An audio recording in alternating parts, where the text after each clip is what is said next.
Уважаеми добричли, намираме се на центъра на Добрич, на центъра на столицата на Южна Добруджа, един от най-хубавите градове някога в България. Днес, за съжаление, приличаш само на сянка от някогашното си величие. Заедно съм с Георги Джендов, кандидат за кмет на Добрич от Възраждане.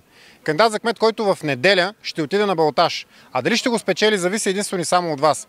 Кандидат за кмет, който е роден и израснал в града си, създал семейство, отглеждаш двете си деца тук. Човек, който иска не просто да остане да живее в Добрич. Човек, който иска Добрич да надмине миналото си величие, за да направим така, че един ден децата ни да се гордеят с това, което ние сме направили, така както се гордеем с това, което нашите родители и нашите баби и дядовци сториха с някога невзрачния град, превръщайки го в един от най-хубавите градове в България.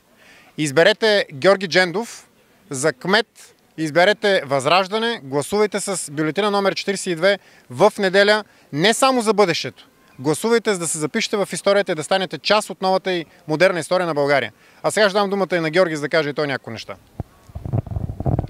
Намираме се на кръстопът. Изключително важен момент за съдбата на Добрич тук насетне. Виждаме, че стигнахме едно окончателно дъно и сега е момента, в който можем да тръгнем в възходяща насока.